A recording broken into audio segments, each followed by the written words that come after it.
მოგესალმებით. ეთერშია საკრებულოს ამბები, უკვე დადგა მეორე პარასკევი და ტრადიციულად თბილისის ამბებით დავიწყოთ და გამოხდა თბილისში დღეს საკრებულოში სხდობა არის 3 საათზე, ბარაბარამდე იყო კომისიების სხდობები. ჩვენი საკრებულოს წევრი ბატონი გიორგი ესწრებოდა და პრინციპში მეცდა მოდი გავიაროთ თუ რა არის გასახილველი საკითხები ძირითადი და შემდეგ უკვე სხდობაზე მოგიწევთ გადასვლა. ხო, სინამდვილეში სხდომა თითო საკრებულოს სხდომა ძალიან ისეთი ფორმალური რაღაცაა, ნომინალური, შემოსულია ეს კომისიებიდან და ასე შემდეგ. მერიდან შემოსული საბუთები გაივლის კომისიებს, ყველაფერს გაივლის, მერე შემოდის საკრებულოში, ყველა ერთმანეთს შეაქებს, ხელს აწევენ და დამტკიცებულია. მე ჯერ რა ვიცი, დიდი ხანი არა ვარ საკრებულოში, ხო, პირველად ვარ საკრებულოში, მაგრამ რამოდენიმე თვის განმავლობაში არ მინახია, რომ რაიმე საკითხი დაბლოკილი იყოს და უკან დაბრუნებული იყოს დამტკიცებლად მერიაში, ხო. ამიტომ თვითონ ეს სხდომა ისეთი რამე განსხვავებული არ მგონია იყოს და რაც შეეხება ესე იგი კომისიებს იმდენად შეხმატვილებულად ხდება იქ ყველაფერი და რაღაცნაირად შეთანხმებულად და ჩვეულებრივად რომ რავი რაღაც ველოდებოდეთ საკრებულოს სხდომიდან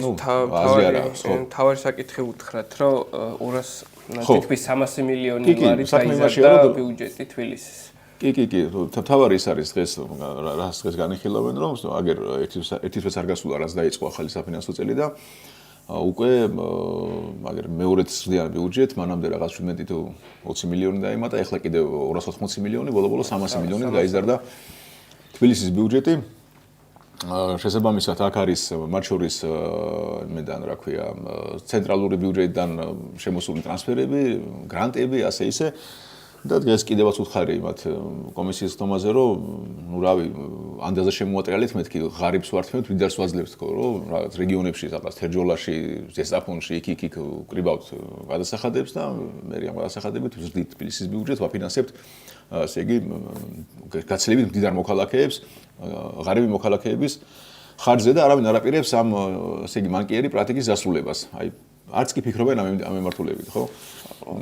პირიქით, როცა ეუბნები რომ მოდი რაღაცნაირად ეს დავასრულოთ, მოდი თბილისმა თავის თავს მიხედოს, რეგიონმა თავის თავს მიხედოს, იქ თავისი არგუმენტი აქვს, რომ აუ თბილისის ამაგერად სხვებზე მეც იხთის, ეს ეშვება, ის ეშვება და უბრალოდ სინამდვილეში კი ჩვენ ვიცით და იქაც ეს გავაჟღერე, რომ ეს ხო მოწყობილია იმისთვის, რომ უბრალოდ მართონ რეგიონები, ყველაფერი თელი სისტემა დაწყობილი ისე რომ თელი ფულს აგროვებენ თბილისში, მე ზის აქ რაღაც ბატონი და ანაწილებს თავის ქვეშევრდომებზე გუბერნიებში, მას რა ქვია, თანხებს. კარგად მოიქცევა დედაფონის გუბერნატორი, მიიღებს რაღაცას, ცუდად მოიქცევა, ნაკლებს მიიღებს. აქეთ ქუთაისი კარგად მოიქცევა, ბევრს მიიღებს. ეს უბრალოდ ჩვეულებრივი მართვის სისტემა აქვს დამყარებული. ხო და რა თქმა უნდა, აი უბრალოდ ამბობ, საუბრობ, თავაზობ და მაინც რა ვიცი დიდი რაღაც არათუ ენთუზიაზმი, ну საერთოდ, მოგისმენენ, კი ეცესი არ ხდება გეტყვიან და ხდება ისე როგორც ჩვენ ვამბობთ. ხო, არა, ისეთია ნიშანდობლივი აქვს, რომ 300 მილიონი ხო იზრდება, 2.5 მილიარდი ხდება და არის რაღაცეები, აი მაგალითად თბილისში სკოლაში ბავშვების ტრანსპორტირება, ავტობუსებით ტრანსპორტირების თვის არის გამოყოფილი ტრაში, დაახლოებით 18 მილიონი და კიდე ესეთი რაღაცეები, რომ ანუ თბილისში შეძლებულ რაიონში რომ ბავშვი სკოლაში წაიყვანოს ადამიანმა ისეთ ადამიანს არტფევ ფულს ვისაც ბავშვი ვერ დაყავს სკოლაში თავისი ხარჯებითაც ვერ დაყავს რა მაგალითად სოფელში შორია სიტყვაზე რა სკოლაში რომ მივიდეს ადამიანი და ხო ამაზე ერთი სიტყვის ბეასვე თავს კი აკნევენ რომ კი ესეა მაგრამ საქმეზე რომ მიდგება, ის მსგავსი პრაქტიკა ის არის, ხო? აი, შერვაუდი რუსული მართლობა არის ესო, რომ ანუ ყველას წაართვა ფული, შეკრიბო და შენ გადამოწურვა. თუ რამეა რუსული თუ რა ვიცი, მონგოლური თუ რაც გინდა ის დაარქვი, ეგ არის ის, რომ რა ვიცი, მათ შორის ფულით აკონტროლო შენი ქვეშევრდომები. ეგ სიტუაცია აქვს მოწყობილი, ხო, რაღაც ისე არის გაკეთებული, რომ რავი, ერთნაირად იბეგრება ადამიანი მუშაობს ის თბილისში, თუ მუშაობს იქ, რა ვიცი, ცხოროწყურში სადღაც, მე ეს თელი თანხები გროვდება ცენტრალურ ბიუჯეტში და შემდეგ ნაწილდება იმის მიხედვით, ვინ როგორ იქცევა. ხო და ეს არის, რავი, რუსეთში ესეთი ეს არის, რა ქვია, მართლობა მოწყობილი, ბელორუსში ესეთი მართლობა მოწყობილი და ძალიან ეფექტურია იმისთვის, რომ უბრალოდ აკონტროლო შენი ისა რა ქვია, ქვეშევრდომები, ასე ვთქვათ, რომელსაც თვითმართველობა ქვია. ხო და რავი, ხა რატო უნდა გაუშვან ხელიდან ეს ბერკეტები? ხო, სინამდვილეში მე ვზივარ იქ და ვეუბნები, მოდი ეს ბერკეტები დათმეთ და რა თქმა უნდა, რამე ამას არ დათმობს. ხო და უბრალოდ მეც არა ვარ ხა გულუბრყვილო რომ მის მჯეროდეს რომ მე იქ მას რამეს დავათმობინებ ამ ხალხს, მაგრამ ის მაინც მინდა შევძლო რომ ადამიანებმა, ჩვენმა ამორჩევლებმა და მათმა ამორჩევლებაც აი ხარიბ რეგიონებში დაინახონ რომ სინამდვილეში ცოტა სხვანაირად შეიძლება იყოს მოწყობილი ეს ჩვენი ქვეყანა და უფრო რაღაცნაირად მიხვდნენ რომ რაღაც შესაძლებელია. და ბოლო-ბოლო ხო მაინც იქ თავდება ყველაფერი, რომ ბოლო-ბოლო მაინც ხალხი წვეთს, ასე თუ ისე ამორჩეველი წვეთს, როგორი წესრიგში ვიცხოვრებთ.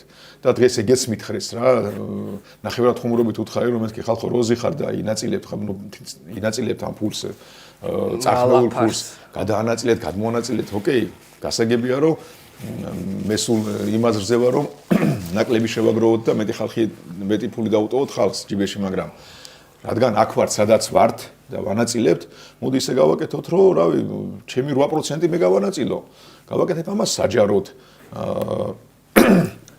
თქვენთან დასწრებით ხალხთან გავარჩევთ და რა ვიცი, თქვენ განაწილეთ თქვენი 42% რაც აიღეთ პროპორციულში, მე გავანაწილებ ჩემ რომ აუ არა ეგ აგრე არ ხდება ჩვენ ქართველმა ხალხმა, ხმა მოგცა და მოგცა ნება თუ უფლება რომ აი ესე მოვიქცეთ და მეთქი ჩემი ამორჩეველი ქართველი ხალხია კაცო, მე ხო არ გეუბნებით მთელ ბიუჯეტს მე გავანაწილებ. მოდი, ჩემ წილს პროპორციულად რაც მე ხარდაჭერა მაქვს ამ ქალაქში, მოდი ამ ქალაქის ბიუჯეტს მე გავანაწილებ ისე როგორც თქვენ ანაწილებთ, რა ვიცი, იმას მიცემთ, ამას მიცემთ. თან მე დავასაბუთებ რატო მივცემ. რატო ვაკეთებ ამას, როგორ ვაკეთებ ამას და რავი, თუ რამეს არასწორს გავაკეთებ, შემდეგ არჩევნებზე აღარ მექნება 8%, თუ რამეს სწორად გავაკეთებ, მექნება 12%. ხო და მაინც იქამდე მივდივართ ადამიანებს თავაზობთ რომ მოდი ძალაუფლება დამითმეთ ხო და ო არა, იმათი 8%-ის წილშიც არ უნდა. სანამ ადამიანები არ მიხვდებიან, რომ სინამდვილეში ეგენი წყვეტენ არჩევნების დროს, როგორი ცხოვრებენ შემდგომი 4 წელიწადი. სანამ ეს ხალხი ჩვენ არ გაგვაძლიერებს, რაც არ უნდა ველაპარაკოთ ამ ხალხს ჩვენ. ისინი დგანან და რავი უმრავლესობის ესე იგი პოზიციიდან იქნებენ თავს და ესე გვითხრა ქართველმა ხალხმა ოიძახიან. დღეს ლოვაზეც ახსედა იმად, რომ ჩვენო ქართველ ხალხმა ბუგვარიჭა იმის უფლება მოსილება, რომ აქ ჩვენ წვიტოთ როგორც გვინდა. ისე გავანაწილოთ ეს თანხები. მე მოვარჩენებ და თქვენც თუ აიღებთ ამდენსო, შემოგევლოთ ჩემი თავი. ხო, უბრალოდ ეგ არის რა. ხო, ძლიერის პოზიციიდან და თან არაფერზე დიდად ესე ანუ შეთანხმება არ ჭირდება ჩვენთან რა, საჭიროება არ აქვს. და მაგის გამოც ეს ტონი არის. რომ მობრძანდითო და მიიღეთო მონაწილეობაო ამ გადანაწილებაში და ჩემი მონაწილეობა იქ იმაშია, რომ 50 წელიწადის წინააღმდეგ მე და ფანჯაკიძემ უნდა ავწიოთ 2 ხელი. ხო და რა ვიცი, ან არაწიოთ. ეს არის მთელი მონაწილეობა, გესმის და მე რეალურს თავაზობ რამეს, რაღაც გავაკეთოთ, რაღაც ნაბიჯი გადავდგათ, კაცო. ელემენტარულად აგერ ახლა განიხილავენ, რომ მათ ჯარიმები აპატიონ ტაქსის ზღოლებს, რომლებაც ლიცენზიის გარეშე, ესე იგი, რაღაც საქმიანობა განახორციელებდნენ და დაჯარიმდნენ, ხო? და ჯერ ერთი მეუბნები რომ კაცო, დავანებოთ ამ ხალხს თავი, აი თვითონ ბოროტებაა, რომ ადამიანი რაღაცით ტაქსაობს, თავის ოჯახს არჩენს, შენ ფულს არ გთხოვს. მოდი შეეშვი ამ ადამიანს. რა ლიცენზია, რა რეგულაცია და ანებე თავი კაცითად გამოვიდა, რაღაც თავის შრომით უნდა თავის ოჯახი არჩინოს და ადამიანებს, სხვა ადამიანებს კიდე რაღაც სერვისი მიაწოდოს, ხო? მაგრამ კარგით, ეს არ გინდათ და არ იღებთ ამას თქვენ. სადაც ვართ, მანდ ვართ. ეხლა გეხართ და კიდე ამ ერთ ბოროტებას, მეორე ბოროტებას ამატებთ, ზემოდან რომ მოდიო ვაპატიოთო ჯარიმები იმ ხალხს, ვინც არ გადაიხადაო. ესე იგი, რა გამოდის? პატიოსანი ადამიანი, ვინც აი ესე იგი, სუდ კანონს დაემორჩილა, პატივისა იმ მერიის გადაწყვეტილებებს, წავიდა გადაიხადა ჯარიმა, თავის შვილებს მოაკლო ფული და მერიას გადაუხადა, ამ ხალხს ვსჯით და ვინც ეს არ გააკეთა, უბრალოდ არ დაემორჩილა კანონს, არ დაემორჩილა ჯარიმას და ასე შემდეგ, მოდი იმას ვპატიობთ. გამოდის რომ პატიოსან ადამიანებს ვსჯით და არაკედისლერ ადამიანებს, მათი თვალსაჩინო არაკედისლერ ადამიანებს ვახალისებთ. ხო და როგორ შეიძლება ეს აქცია იყოს კარგი? აი როგორ შეიძლება ამაზე არ იმსჯელო და ისე გამოიტანო საკითხი და დაეთანხმო, ხო? ხო და არ უნდათ. მაგასაც კერძო საუბრებში თავს აქნევდნენ, რომ კერძო საუბრებში ეგრე გამოდის. რა თქმა უნდა, ეხლა 2-2-4-4 როგორ შეიძლება იმ კაცმა კიდე ნორმალური, ადეკვატური ადამიანები არიან. ხო არ ვიცახე რომ რაღაცა არადეკვატურები არიან, ნორმალური ხალხია სინამდვილეში. 2-2 4-ია გეუბნებიან, კი 2-2 4-ია, მაგრამ ნუ აქ ასე მოსულა. ისმის ხო და თავისი ხაზაც არ არის. უფრო მეტის კაცო არაფერი არ იციან, ისმის, აი 2 კვირა ვერ მიპასუხეს რამდენი ადამიანს აქვს გადახდილი ჯარიმა, ესე იგი, ქალექს მე აზრზე არ არის, არ იცის, 2 ციფრი არ იცის, გესმის? 50 საკრებულოს წევრიდან არავინ არ იცის, რაზე მსჯელობენ, რამდენ ადამიანს არ პატიობენ და ესე იგი, არ უბრუნებენ ფულს და ვინ არის დაჯერებებული, ეგეც არ იციან. აი მართლა აზრზე არ არიან, უბრალოდ შემოვიდა რაღაც საკითხი, აპატიოთ და აპატიოთ, всё. დამთავრდა. აი ეგეც აი ხალხს რო უთხრათ, საუბარი არის რასაც პატიობენ რა, 1,760,000 ლარზე რა დაახლოებით. და ნუ გადახდილი ხარ ჩვენ არ ვიცი ზუსტი ციფრი პასუხს ველოდებით, მაგრამ ნუ ამაზე მეტი ხო არ იქნება. რასაც პატიობენ და დღეს გაანაწილეს 300 მილიონამდე. ანუ ის არგუმენტი რომ სიტყვაზე ბიუჯეტი იზარალებს, ფული არ გვაქვს, რომ სიტყვაზე ამ ხალხს ფული დაუბრუნოთ, ვინც გადაიხადა. ანუ არ არელევანტურია, ფული აქვთ ამ ხალხისთვის დასაბრუნებელი რა და ძალიან ანუ მართლა უსაბართლობა გამოდის და თან აი ხალხსაც რო უთხრათ რა საკრებულოს წევრებს აქვთ კითხვის გაგზავნის უფლება და ეს მერის ორგანოები ვალდებული არიან რომ გიპასუხონ, უპასუხოთ ვერ დაგტოვებენ და აი უბრალოდ რაზე საუბარი ამ ჯარიმებს ვინაიდან ეს ტაქსები არის თბილისის ამბავი და ლანჩხუთში მაგალითად თეთრი ტაქსი არ დადის და ლიცენზიაც არ ჭირდება წმინდა დაჯარიმება ხდება თბილისის ფარგლებში და ასევე მერის ორგანოების მიერ რა და ესე იგი ეს ინფორმაცია განასად თვითონ მერიამ კი არ უნდა მოიძებნოს სადღაც სამინისტროებში იქ ეკოს თვითონ აქვს წესით ყოველ შემთხვევაში რა და ვერ ვცემე პასუხს ანუ თან რა არის რომ კანონით აქვთ ერთი კვირავა და მაგრამ კანონში წერია რომ რაღაც ისეთი რთული კითხვა თუ დაუსვი რომელსაც სიტყვაზე დრო ჭირდება რომ რაღაც ინფორმაცია მოიპოვონ რა უფლება აქვს რომ 10 დღეზევიდან დაიმატონ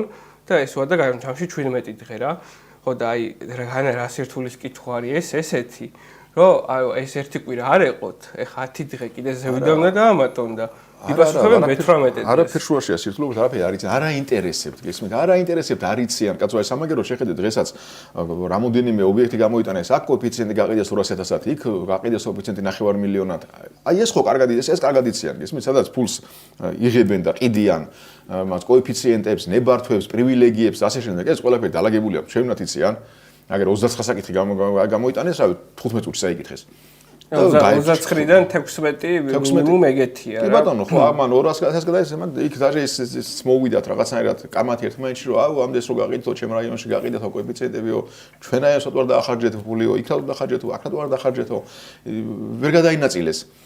ხო, აი სხვა შორის ხო ეს საინტერესო თემაა, გესმის, იმიტომ რომ აგერო 200.000 ლარი აიღეს, მილიონი აიღეს ბიუჯეტში, აქ დაახარჯეს, იქ დაახარჯეს და აი ეს ახლა ვიღაც ჯარიმები რაღაცა უნდა იღო რა, ითვალო მილიონი, 9 მილიონი, 100.000, ნუ არ აინტერესებთ რა. მანდ არის დასაცვლელი აქაც არის, მაგრამ აქ უნდა დათვალო რამდენი მიცე და იქ უნდა დათვალო რამდენი აიღო. ხო და რატო უნდა მიცე, კაცო, თან არც აპირებ მიცემას გესმის, აზრაც არ მოგდის ვინც რამე მიცე.